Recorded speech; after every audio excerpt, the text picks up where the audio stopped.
반갑습니다. 이 시간 온라인으로서 예배드리는 우리 모든 친구들 주님의 이름으로 사랑하고 축복합니다. 이 시간 함께 말씀을 나누시기 전에 찬양을 두 곡 하시고 예배를 시작하도록 하겠습니다. 먼저 부를 찬양은 나의 가장 낮은 마음, 그리고 이어서 그 사랑 얼마나 함께 찬양하도록 하겠습니다.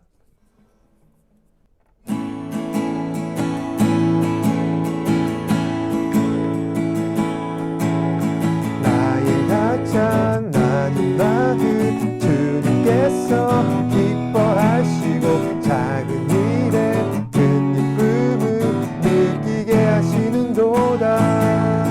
내가 지쳐 무력할 때 주님 내게 힘이 되시고 아름다운 하늘나라 내 맘에 주시는도다. 우리에게 축복하신 하나님 사랑 낮은 자를 높여주시고 아름다운 하늘나라 허락하시고 내 모든 것 예비하시네.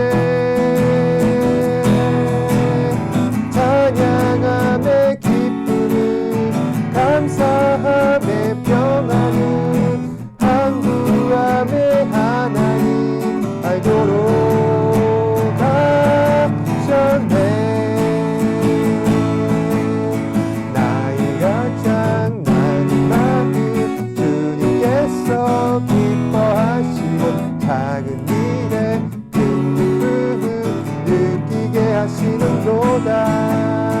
내가 지쳐 무력할 때 주님 내게 힘이 되시고 아름다운 하늘나라 내 맘에 주시는도다. 우리에게 축복하신 하나님 사랑 낮은 자를 높여주시고 아름다운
사도신경으로 신앙을 고백하도록 하겠습니다.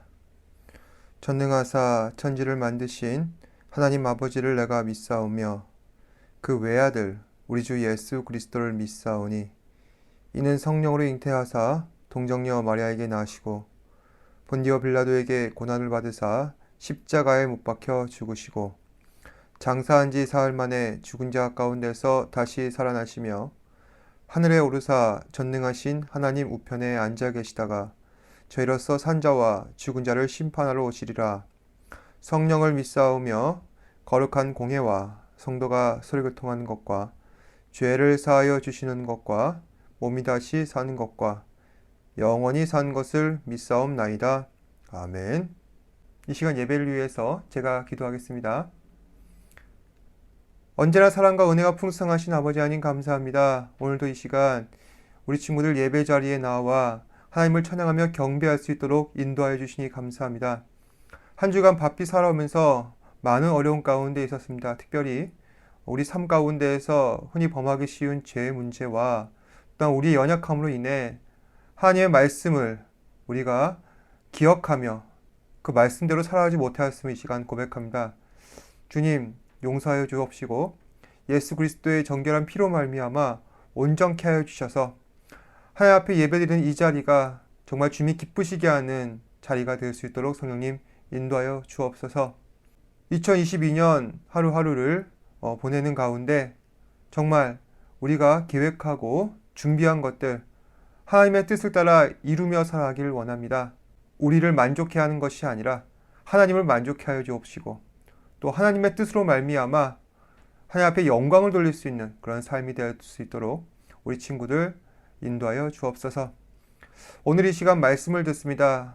이 말씀이 우리를 변화시키는 말씀이 되게 하시고 또 우리의 영혼을 깨우쳐주는 은혜의 말씀 되게 하여 주옵소서. 모든 것에 감사드리며 살아계신 예수님 이름으로 기도드립니다. 아멘.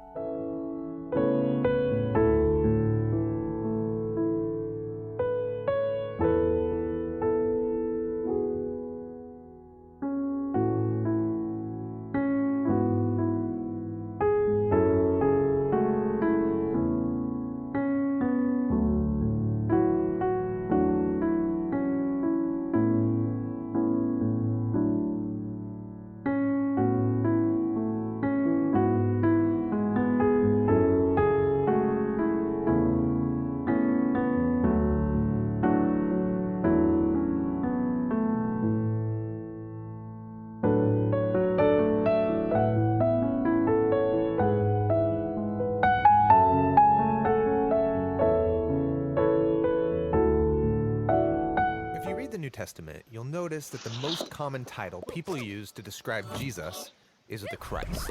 That is, the Messiah. But surprisingly, Jesus almost never used that word to describe himself. Instead, he called himself the Son of Man. The Son of Man. What does that mean? Well, the phrase comes from an important chapter in the book of Daniel in the Old Testament. Daniel was an Israelite prisoner of war who was forced to live in the empire of Babylon and work for the prideful, violent king who destroyed his home. That sounds horrible. And while he was living and working in Babylon, Daniel had this crazy prophetic dream. You ready for it? I'm ready. He saw 4 beasts crawling out of a dark sea, hybrid monster-like animals, each scarier than the one before. And the 4th beast is so mutant, there's nothing to compare it to. And it's violent, leaving death and destruction in its wake. What in the world is this about? Well, he's told that these beasts symbolize violent, prideful kings and their empires. Oh, like the one Daniel's enslaved to. Yeah, and these creatures might seem random to you, but these images are developing an important biblical theme. How humans are these remarkable creatures, capable of doing great good and horrible evil. How we can behave like animals. Right. Look at the first pages of the Bible. God creates the beasts of the field and humans together, all from the dust. But then the humans are set apart and given a royal task of being God's image. So humans are like the animals, but called to become much more. Yeah, they're to be God's representatives on earth, ruling on his behalf, like kings and queens. But keep reading, and the humans are deceived by a beast who says that they could be more than just God's partners. Yeah, that they could rule the world on their own terms. which sounds good to them. But God knows this will be a disaster, and so he expels the humans to the realm of the beasts. The partnership is lost. But God makes a promise that one day a human will be born who won't give in to the beast. Rather, he'll overcome and strike the beast while being struck by it. Okay, so for the rest of the biblical story, we're waiting for that human. But instead, in story after story, we find people acting like beasts. Yeah, like in the next story about Cain, who's jealous and angry at his brother Abel. God warns Cain that he's facing a beastly urge called sin, a dark, mysterious kind of evil that consumes humans. But God says that Cain can rule the beast if he chooses. But he doesn't rule the beast. He lets this urge devour him, and he becomes a beast. And then after this, Cain's children spread their animal-like violence, and it leads to the founding of a whole civilization known for its beastly pride, the city of Babylon. Okay, Babylon. So fast forward, this is where Daniel is enslaved, having this bizarro dream. Exactly. Now, watch what happens next in Daniel's dream. He sees into God's throne room where a court is set up, and God condemns the beast to destruction. That's great. And then Daniel sees that there's actually more than one divine throne. Oh, right, the throne that humanity left behind. Right. There hasn't been a human who's able to overcome the beast and rule alongside God until now. Daniel sees a figure called the Son of Man, which means a human. And he rides on a cloud up into God's presence and then sits down on the divine throne to rule the world. The partnership's renewed. Yes, and even more, all humanity worships and serves this Son of Man alongside God. Oh, worship? So this is no ordinary human. This is like a god human. Exactly. And so now you can see why Jesus of Nazareth, when he came onto the scene centuries later, chose this title, the Son of Man, for himself. He was claiming to be that truly human one on a mission to confront the beast. He was tempted to seize power on the beast's terms. But unlike every human before him, Jesus resisted the urge. And then he went about banishing the beast from people's lives, and he was teaching people how to rule the beast instead of being ruled by it. Okay, so how do you rule the beast? Well, Jesus did it by giving up his life. Wait, rule the beast by dying? Yes, when Jesus was on trial in a human courtroom and being condemned to death, he said, "From this moment on, you will see the Son of Man sitting at God's right hand and coming on the clouds." But this is the moment he's about to die. Exactly. From one perspective, the cross looks like a beastly torture device, but Jesus viewed it as his throne. And on this throne, he exposed the subhuman nature of our evil by letting it do its worst, and then he overcame it with his divine life and love. Jesus' execution was his exaltation. So Jesus is the first human to overcome the beast, and as a result, he can partner with God to rule the world. And so now, Jesus is summoning a new humanity into existence, one that can overcome the beast in the same paradoxical way. To rule the beast by dying. And then by discovering that Jesus' life and power can become our life and power. So we can rule the world as God's partners, but Jesus style, in the power of service, humility, and self-giving love. 여러분께서는 지금까지 받아본 선물 가운데에서 어떤 선물이 가장 기억에 남았나요? 아니면 지금껏 살면서 누군가에게 가장 소중한 것을 선물했던 기억은 있나요? 여러분께서는 그 선물을 어떤 마음으로 선물했고, 아니면 누군가로부터 기억에 남는 선물을 받았을 때 여러분들께서는 어떤 기분이셨나요? 나에게 있어서 누군가에게 소중한 것을 선물로 줄 수 있다는 사실은 선물을 받은 상대 역시 나에게 가장 소중한 존재이기에 그것은 가능한 것이라 할 수 있습니다. 반대로 내가 누군가에게 가장 소중한 선물을 받았다는 그 사실은 상대방에게 있어서 내가 얼마나 소중한 존재인지 우리는 확인할 수 있다는 것이죠. 오늘 말씀은 지금까지 세상에 살면서 우리가 받았던 선물 가운데 가장 큰 선물을 주신 분이 우리에게 있다는 사실을 가르쳐주고 있습니다. 대체 누가 나를 이렇게 소중하고 귀하게 생각하시는가? 그 선물은 대체 무엇이길래? 함께 살펴보도록 하겠습니다. 오늘 본문 말씀 요한복음 3장 16절 말씀은 교회 다니지 않는 사람들도 너무나도 잘 알고 있는 유명한 말씀입니다. 다시 한 번 더 집중해서 읽도록 하겠습니다. 시작. 하나님이 세상을 이처럼 사랑하사 독생자를 주셨으니 이는 그를 믿는 자마다 멸망하지 않고 영생을 얻게 하려 하심이라. 아멘. 이 말씀 안에는 방금 전 제가 여러분들한테 얘기했던 두 가지 질문에 대한 답이 있습니다. 우선 첫 번째, 누가 나를 이렇게 소중하고 귀하게 생각하시는가? 두 번째, 이처럼 나를 소중히 여기는 분께서 주시는 선물이란 과연 어떠한 것인가? 나를 소중히 여기시는 분, 바로 하나님이시죠. 그런 나에게 하나님께서 주시는 선물, 그것은 무엇을 주셨습니까? 독생자를 주셨다는 것입니다. 여러분, 독생자란 어떤 뜻인가요?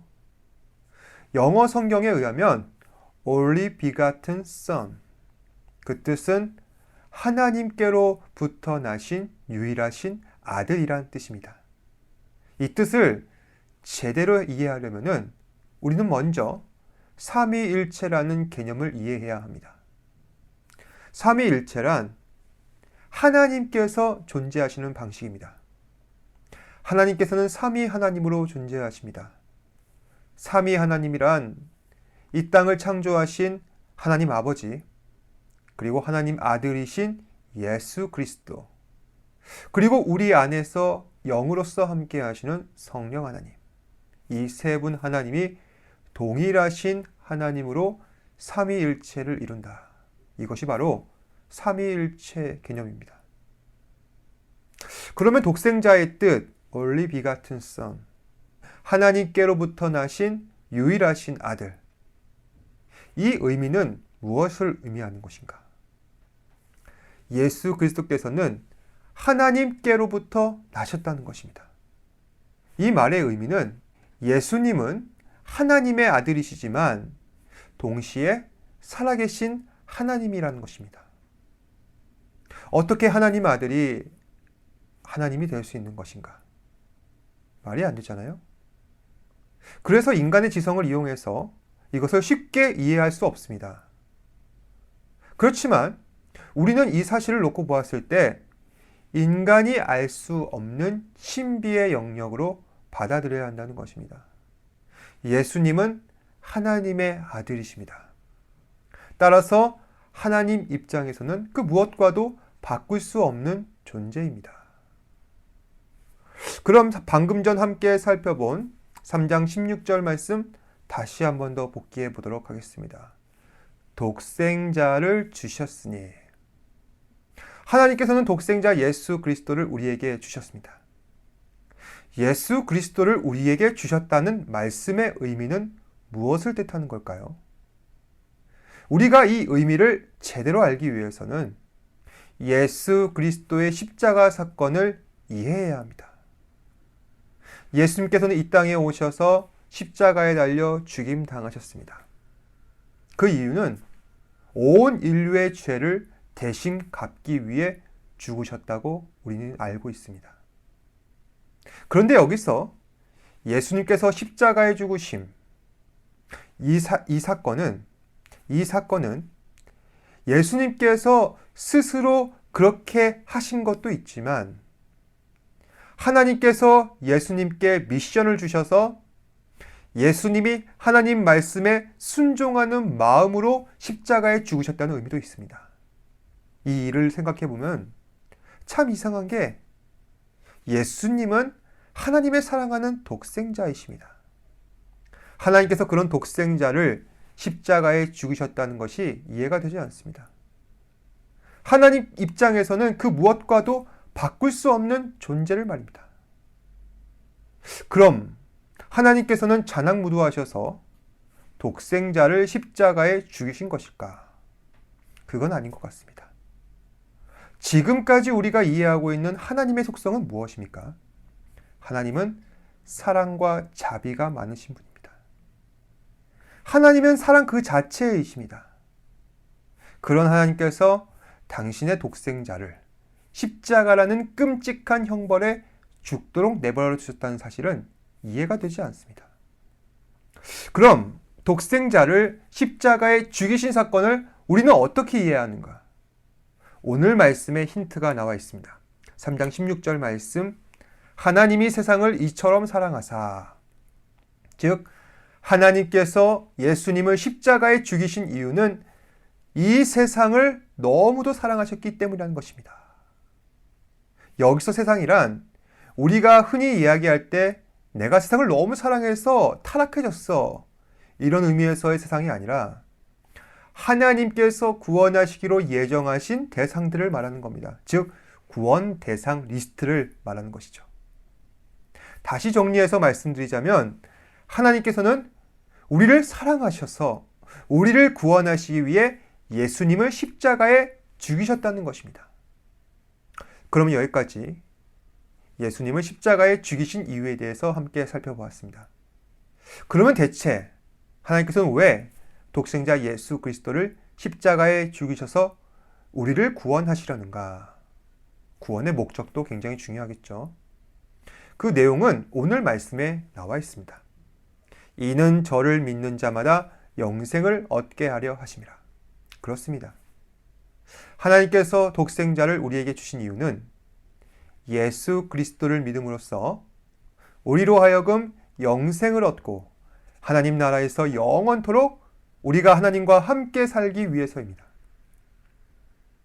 사람은 한번 태어나면 많든 적든 80년 세월을 보내고 그렇게 죽는다 하지만 예수 그리스도를 믿는 사람들의 삶은 거기서 끝이 아닙니다.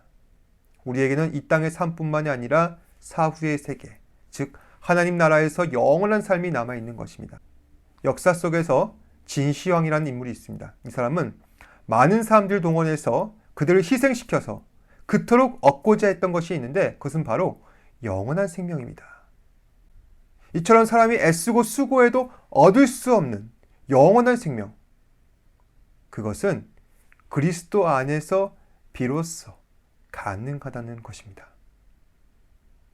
독생자 예수 그리스도, 예수님을 믿기만 한다면 우리는 멸망치 않고 영생을 얻게 될 것입니다. 이것이 바로 하나님 사랑입니다. 하나님께서 왜 이러한 사랑을 우리에게 허락하셨는지 사람들은 이해하지 못합니다. 그런데 하나님께서 우리를 사랑하셔서 독생자를 주셨다는 사실은 부인할 수 없고 되돌이킬 수도 없는 이미 정해진 사건입니다. 중요한 것은 우리는 이 사실을 믿어야 하고 독생자 예수 그리스도를 날마다 의지하면서 앞으로 우리가 살아갈 때 하나님 자녀로서 어떻게 살아가야 하는가 고민해 봐야 한다는 것입니다. 사랑하는 여러분, 하나님 사랑은 우리의 생각과 경험과 가치를 뛰어넘는 초월적인 사랑입니다. 따라서 이해하려 해도 도무지 우리는 이해할 수 없습니다. 세상에 어떤 아버지가 유일한 아들의 생명을 아낌없이 내어줄 수 있겠습니까? 심지어 하나님께서는 아브라함이 하나님을 믿는 마음으로 자신의 아들 이삭까지 바치려고 했었는데 하나님께서는 그것조차 만류하신 분이십니다. 그런 아브라함을 만류하신 하나님께서는 우리에게 독생자 예수 그리스도를 십자가의 제물로 기꺼이 내어주셨습니다. 사람들은 상대방이 나를 얼마나 사랑하는가 그 애정도를 측정할 때 내게 내어주는 이 물건의 가치로서 판단하곤 합니다. 그래서 데이트를 갔는데 만약 상대방이 나를 위해서 얼마나 내 생각하면서 신경을 써줬는지 그걸 통해서 아, 이 사람이 날 정말로 좋아하는구나 판단할 수도 있다는 것이죠. 하나님께서는 우리를 너무나 사랑하셔서 가장 귀하신 독생자 예수 그리스도를 내어주셨습니다. 따라서 우리는 하나님 사랑을 절대로 의심할 수가 없습니다. 하지만 가끔 살다 보면은 우리는 실패와 좌절을 겪을 때가 많습니다. 그러면 의심을 하는 거죠. 하나님께서는 정말 나를 사랑하시는가? 그럴 때 마음속에 피어나는 의심을 우리는 어떻게 극복할 수 있는 것인가? 여기서 사도 바울은 한 가지 해결책을 제시합니다. 로마서 5장 8절 말씀. 우리가 아직 죄인 되었을 때 그리스도께서 우리를 위하여 죽으심으로 하나님께서 우리에 대한 자기의 사랑을 확증하셨느니라. 하나님께서 우리를 사랑하신 것은 우리가 잘났고 우리가 아주 성공했을 때 우리를 사랑하신 것 아닙니다. 여전히 못났고 부족한 모습으로 살고 있었을 때 하나님께서는 가장 먼저 찾아오셔서 우리에게 독생자를 주셨고 그 독생자 예수 그리스도를 우리를 위해 죽이심으로 하나님께서 먼저 우리를 사랑하신다는 증거를 보여주셨습니다. 따라서 하나님의 사랑이란 조건이랑 환경은 상관이 없습니다. 여전히 우리가 죄인된 모습으로 살고 있을 때 그때조차 하나님께서는 먼저 우리를 사랑하셨습니다. 이번 한 주간 일상을 살아가실 때 하나님을 향해서 무엇을 더 바라기보다 하나님께서 우리에게 주신 독생자 예수 그리스도의 십자가 사랑을 생각해 보면서 우리를 위해 독생자를 희생하신 하나님 사랑이 얼마나 숭고하고 위대하며 귀한 사랑인가. 그 사랑을 왜 나에게 주셨는가.